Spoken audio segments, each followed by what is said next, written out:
Hello everyone! Today I'm going to be doing a video on Viktor runes, summoner spells, and mostly itemization. I know there's a bunch of videos like this out there, but I think I did it in a little more of a unique way, and I tested something that a lot of people really want to know the answer to. So first off, I'm going to start with rune pages. So my standard rune page lately has been Airy, Mana Flow Band, Transcendence, Scorch, with a secondary of Futures Market and Cosmic Insight. I always go attack speed, I always go adaptive, and I switch armor MR based on the matchup. I've been liking Futures Market a lot lately because it gives you a significant advantage because there's always those times where you don't quite have enough gold for your item and you don't have enough time to farm for it just before a dragon or a baron fight or something major. It also lets you get a lost chapter very early. I believe mathematically you don't want to use it more than 3 times in a game, but even that's 3 really big buys. That's an early lost chapter, an early mythic, an early Zhonya's or stopwatch. Those are all really, really crucial things that can turn the tide of the game. I go Airy over Phase Rush when I need to have early priority. So if I'm in a matchup that's medium to short range and I need to be there for my jungler scuttle fight, or I need to keep the enemy laner low enough so they can't roam as heavily, I will be going Airy. So if I was up against a Twisted Fate maybe, who is going to be trying to R into the side lanes, if I wanted to do it into a melee matchup like a Talon maybe, or somebody else that I can bully early on, I would go Airy. My next rune page is the classic Phase Rush, and whenever I switch to Phase Rush, I always switch to Gathering Storm since I am going to be playing for the late game team fight. I don't really worry about Scorch for laning phase. And then I would keep the same secondary, and you would go Phase Rush whenever you're in a matchup where either another control mage matchup where you both have no kill pressure, or a matchup that you need to scale in. If you're up against a Rise, you would go Phase Rush. If they have a Nasus top lane, for example, you would go Phase Rush because Phase Rush counteracts his Wither. You just hold it. Moment he withers you, Q auto laser, you pop Phase Rush, and then you get the slow resistance and start cutting away. And it makes 1v1ing these people like Nasus or Aatrox or anyone like that significantly easier. So the next 2 rune pages, the Airy, Phase Rush, and the Scorch, Gathering Storm are interchangeable. I'm going to be talking about the secondary tree though. When I would go Shield Bash and Bone Plating is if I was up against a LeBlanc, for example, when it's those bursty champions who you need to survive the laning phase to stop their snowballing. The reason I like this into LeBlanc is because if they're not smart enough to pop Bone Plating, usually they are, but if they're not, you negate all of LeBlanc's damage instantly with Bone Plating, and then you also get the free armor and MR with your Shield Bash. The damage isn't so significant, it's mostly the armor and the MR that you would go this for. And then next would be a Tenacity page. So you go Presence of Mind, obviously, for free poke, and you would grab Tenacity. You would do this if you don't want to go Cleanse, or if you don't want to go Merc Treads, or you could honestly compound this on top of Merc Treads. If you're up against a Syndra, maybe a Zoe, anything that if they land their stun, you're most likely screwed. This is also good against Leona, obviously, chain CCing you. Zoe's the big one because if they land that bubble, their timing for the Q usually is like pretty down on point, but if you fuck up with that disruption with the Tenacity, it makes it significantly more difficult for them and throws them off their rhythm. And the last page that I don't go this page, but it is an option, is an Electrocute page.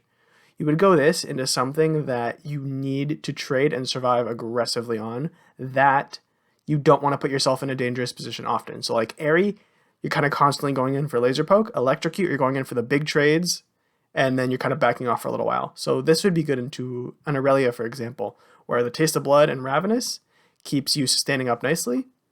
You could go any secondary. I just put Mana Flow, Transcendence here for the extra mana sustain. And you would do the Electrocute trades kind of whenever his W isn't on cooldown, or whenever he Qs to a minion overextends. You would get that Q auto laser off quickly and then kind of back off to a safe distance so you don't get dove. Next, I'm going to be going over summoner spells. So the summoner spells that I take pretty much all the time are TP Flash. You're going to go this around 80-85% of the time. The only time you would take something different would be either an Exhaust, if you're up against maybe a Zed, a Lucian, possibly a Kiana. If it's a matchup that, even with Zhonya's, is still really tough. For example, Zed, Exhaust is massive into Zed. It gives you 2 survival chances. Since his R is such a short cooldown, Zhonya's is one of those survival, and Exhaust is another one. And you can always compound them together to get a kill or turn a fight that he wouldn't expect. Oh, and also into Lucian, anytime he dashes on you, you are gravity fielding at his feet. If he ever flashes that, that's when you exhaust him. The other option is Cleanse, and I would only take this when the mid laner and jungler and maybe somewhere else has some hard CC. Like if the mid laner was only Twisted Fate and Lysandra, I wouldn't go it. But if it was compounded with a Twisted Fate Elise jungle, maybe a Seraphine support, I would consider going Cleanse, or maybe Lysandra mid Rammus jungle with an Ashe support. And I would also factor in if I have a frontline or not. If I have someone who's going to be getting hit by that Ashe arrow or being able to tank it for me, then I might consider going TP over it. Cleanse is only an option when you need to like play for yourself, you don't have any kind of frontline whatsoever, and you're worried about getting caught out in your entire team. That's when you would go Cleanse. Oh, also, if you're in lower elo, you could always consider going Ignite, Barrier, Ghost, not so much. Ignite Barrier, maybe even Heal, but probably just Ignite Barrier if you're not confident in using TP properly. But I think it's good to go TP so you can get that better map awareness. Eventually, you'll be able to look for good TP plays, and it also gives you a free TP back to lane. If you're ever in a situation where you're going to die, you can just recall even if the wave's terrible, because you get a free instantly go back to lane. You maybe miss one minion, which you wouldn't be able to do with any other summoner spell. So next, I'm going to go over Itemization. I tested Luden's or Liandry's pretty much, which is the end-all be-all debate in the Viktor community. Everyone's like, oh, where do we go, Luden's or Liandry's? When do I go which? So the way I tested this was I went into Practice Tool. I tested it on target dummies at varying HPs and magic resistances. I was level 9 on Viktor. I had a max rank E, and I only hit them with the E. I didn't hit them with my full combo because with the cooldown reduction in Practice Tool, it makes the Luden's cooldown come up as well. So I didn't want to toggle that on and off in between every single trade. And these numbers don't really change dramatically. The ideas are still the same. The only difference is the numbers are just going to increase, and this one's going to increase a little bit more because of the penetration. I also factored in the full Liandry's burn. Since I had to factor in the full Luden's pop, I factored in the full Liandry's burn. And these two last things you'll understand them shortly. So a champion at level 18 with no items has around 2,000 to 2,100 HP. And MR, they fall into generally these two categories. There's maybe 20 champions who don't, but most champions either at 18 have 38.5 MR or the 53 MR without items. A couple of them fall into 44, but all of them except like 20 fall into these two categories. So to explain this really quickly, damage on the left, there's two sections here with 30 MR and with 50 MR. So first off, I tested it with sorcery boots, by the way. So this would be Liandry's with Sorks, and this would be Luden's with Sorks, the damage. I only tested it with sorcery boots, not any other boots, because they're the exact same. The ideas are pretty much the exact same. It's just more cooldown reduction or tenacity or whatever you go. So obviously Luden's is going to do more damage than Liandry's. It takes up to 1,400 HP for you to start doing more damage with the Liandry's and Sorks. So if they have more than this HP, Liandry's is going to be better in every situation. If they have below this HP, Luden's is generally going to be better at 30 magic resist. Next up is the 50 MR, and the graph's pretty similar. The numbers are just dropped, and it takes again up to 1,400 MR 1,400 HP for you to be able to top the damage. And I tested this again at 100 MR. The numbers are significantly closer, by the way, as you can see, but still it takes up to the 1,400. And then I tested it with 200 MR. And this time it only takes up to 1,200 HP. So obviously the more MR they get, the better Luden's, the better Liandry's becomes, the worse Luden's is, because you're just negating all of that penetration that's just insignificant at that point. And this is the chart that I did. I'll explain this first one, and then if you guys want to see the other ones, you can just pause on them. But this is the only one I'm going to really stop on. So the items are here in the top left. This is the HP, the resist, and then the damage that did. So this is it with 1,200 HP, and then this is it with 1,400 HP. And then this is the comparing Luden's damage at that resistance. The reason I only tested Luden's once is because Luden's damage only changes based off resistances, while Liandry's changes based off health. So then here's the next one at 50 resist, here's the next one at 70, 100, and then down here it continues at 150, 200, and 300. Next I tested it with Sork's Hourglass and then the Mythic. So here's where the Luden's passive starts coming into play, the extra penetration, because Liandry's Mythic passive is just CDR, which won't show in these numbers. So you're going to see the Luden's penetration start to jump a little bit higher. Now it takes up to 1600 HP for you to do just shy of the same damage. And then at the 50 magic resist, again, 1600 HP for you to do like a little bit more. And then this continues, 100, still 1400 HP, and continues down here, again at 200, 1400 HP. Here's the chart if anyone wants to pause on it. And next I tested Sorks, Hourglass, and Void Staff. So this is where numbers start to get a little interesting. By the way, make sure you're paying attention to these damage numbers on the side and the health, because these values are always changing based off each graph. So first off, you're going to see they're very close if I went third, fourth item, Void Staff, fourth item factoring in the boots. These numbers are incredibly close. It only takes 1200 HP for you to do more damage with the Void Staff. And you're going to probably be like, wait, why? What? It doesn't make any sense. So Luden's has so much penetration with this build is that it's so overkill that the Liandry's is actually going to be start doing more at the lower MR. But once this jumps to 50, the numbers are going to start getting different. It takes up to 1800 HP for you to do a little bit more than the Luden's because it stops being overkill with the true damage here and starts continuing to let the numbers, these gradually increase while these gradually decrease. You're going to notice here, here, and here, all these numbers are the same for Luden's. Like I said, we're dealing true damage to them, and your magic resist never goes to the negatives, it only goes to 0. So it's going to 0 here and here. And this continues at 100 magic resist. They still need 1800 HP for you to do 1 damage more, which is pretty big. And then at 200, it drops to 1600 for you to do a single point more of damage. So like I said there, you're dealing true damage with this Luden's build up to 56 MR. So this number right here, the 464, is not going to change until you exceed that 56 magic resistance. So the biggest difference is going to be at that 56, where the Liandry's and Luden's build do the most drastically different damage. So yeah, Liandry's with Sorks there is actually better when they don't build any, and then from 50 to 100, the Luden's is going to do a little bit better, and then it starts scaling down after that for Liandry's to do better. Next, I tested it with Death Cap instead of Void Staff as the fourth item. This is going to be very similar to the first chart. The numbers are just going to be larger. So it takes up to 1800 HP for you to do a little bit less here. At the 50 resist, it takes up to 2000 HP for you to do a little bit more here, which is a bit of an awkward jump. So it goes from down to up, and then it continues to start scaling down when you get to the higher resistances.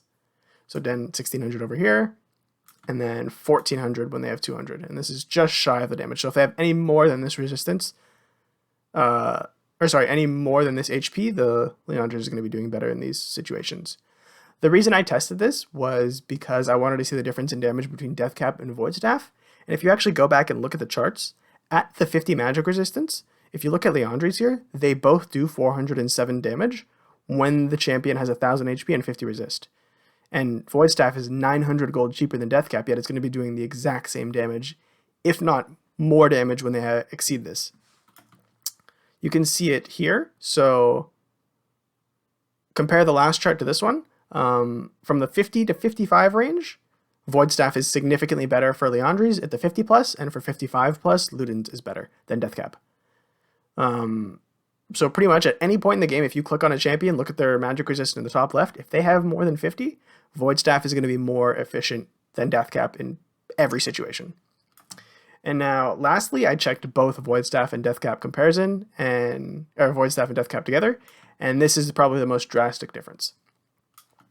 So it takes up to 1800 here for you to do one more at 30, which is a bit of a different thing, because you're comparing both of these penetrations. So here you're going to see the numbers for Luden's do the exact same, because again, we're dealing true damage to them at this point. And you're going to see these numbers drastically change here. It takes up to 2000 HP for you to do a little bit more here.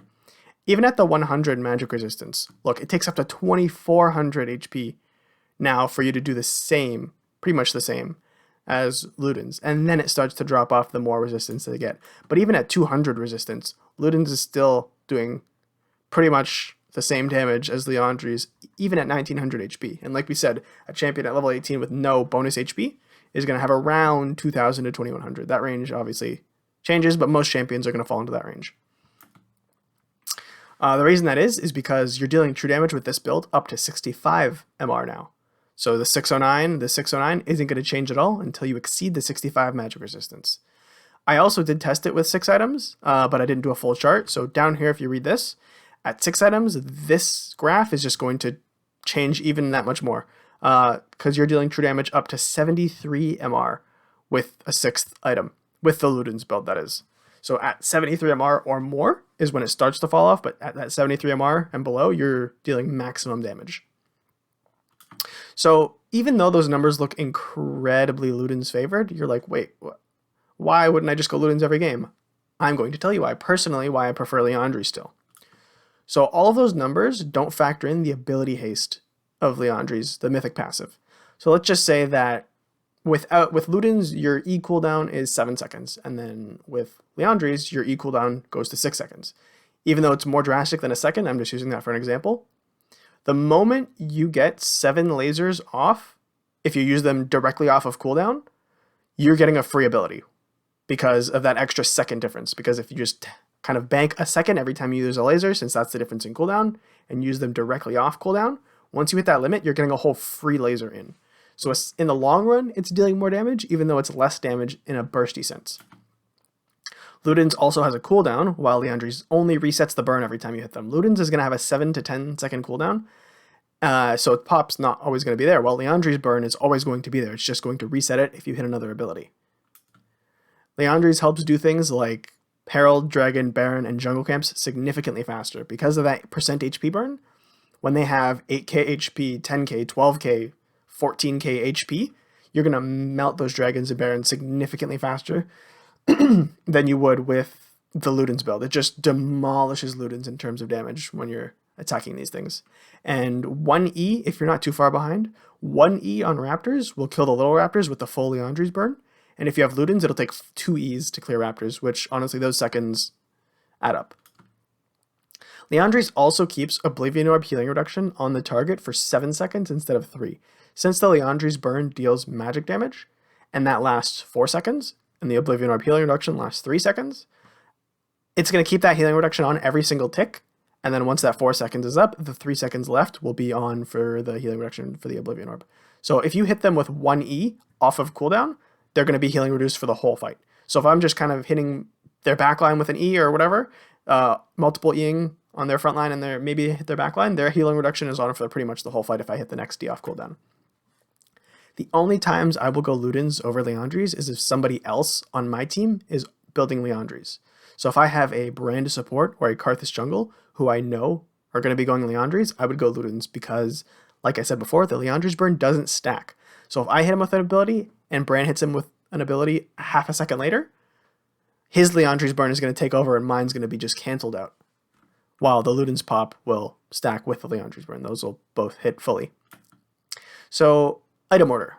I almost always start Doran's Ring health pot on Viktor. You can go Corrupting Potion. I personally don't like going Corrupting Potion because I like the health and mana sustain of the Doran's Ring, and it makes you that little bit tankier. Because Viktor's quite susceptible early. You want to try to sit in your lane kingdom as long as you can until Lost Chapter usually. And then mana sustain from Doran's Ring helps with that significantly. If you don't have enough for your Lost Chapter, you have anywhere from 300 to about 750 gold. Look for a combination of these items with maybe a control ward, a refillable, or a health pot, if you can. If you do have enough for Lost Chapter though, you pretty much want to be going this. I believe it's 1120 or 1180 gold with Futures Market. You can get a Lost Chapter, which is honestly way earlier. It's a full, I believe, full minion wave before that you'd be able to get a Lost Chapter if you're CSing well. I think it's by minion wave 6 or 7. If you CS pretty well, you don't even have to CS perfectly. If it's by 6 or 7, you can get a Lost Chapter. There are some matchups where I will want to go Oblivion Orb. For example, if you're up against a Silas, I would almost always rush Oblivion Orb, unless I have a crazy amount of gold, like 1600, where I can get Lost Chapter in boots or Lost Chapter refillable control ward. I'm almost always going Oblivion Orb. If I have like 1,000 gold, I'm grabbing that Oblivion Orb, that control ward, health pot, whatever. Then once you get Oblivion Orb against for someone like Silas, the matchup's significantly easier. Silas is a very hard snowballing champion and pretty good into Viktor early. If he plays well, you're going to be pretty screwed. You have to play so passive and just make sure you do not give him that kill. Yes, you can pressure him and poke him a lot. But if you overstep even once, you're pretty much dead. And then there are some matchups where you'd want to rush either Seekers or the Verdant Barrier. Against matchups maybe like a Kiana, a Talon, a Zed, I would consider rushing a Seekers. If I, again, have enough for that Lost Chapter, I would sometimes be greedy and go for the Lost Chapter first. The Mana Sustain, if I play safe enough, is going to be better than the Seekers. You go Seekers if you cannot survive without it.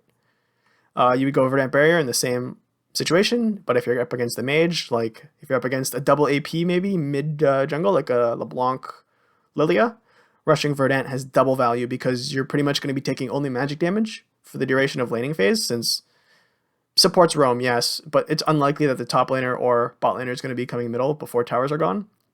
So you're going to be taking almost specifically magic damage in that situation where you would want to consider rushing that. And then at some point around here, before your mythic, maybe a little after your mythic, if you have like the perfect amounts of gold, you would want to grab boots. There are some situations where if you back with 1100 exactly, you could grab boots. Like I said, if you're up against a Zoe, a Syndra, or even a Lysandra, you can consider rushing Merc Treads. That early MR and tenacity will save you significantly. And you're going to scale up and become stronger than a Lysandra, for example, anyway. So if you just survive those early ganks with Lysandra R, then you're looking good. Another option is if you did rush the Seekers, or even if you didn't, and you're up against, let's say, a Zed. If you rush the Lost Chapter and you're up against a Zed, I would sit on the Lost Chapter until I full complete my Zhonya's usually. Unless I'm super ahead or I haven't used my stopwatch yet, I'm going Zhonya's. Even if I didn't, or even if I did go Seekers, I would generally go this route into a Zed, maybe a Kiana probably, a Talon if they're snowballing or if I'm quite worried about them. And then after that, I would pick up my Mythic.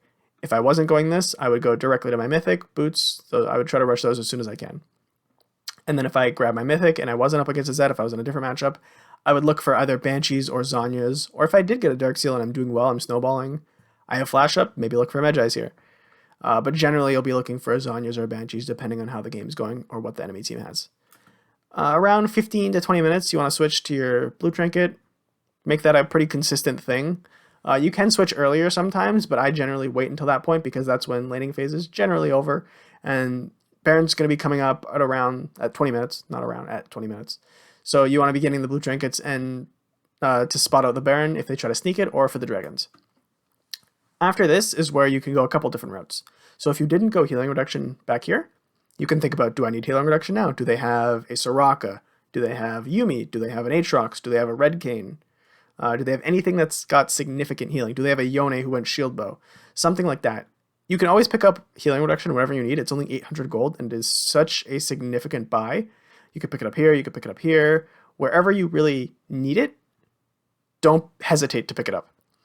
If they're building a significant amount of MR, or like we said, even if they have only 50 MR or more, you can think about going Void Staff.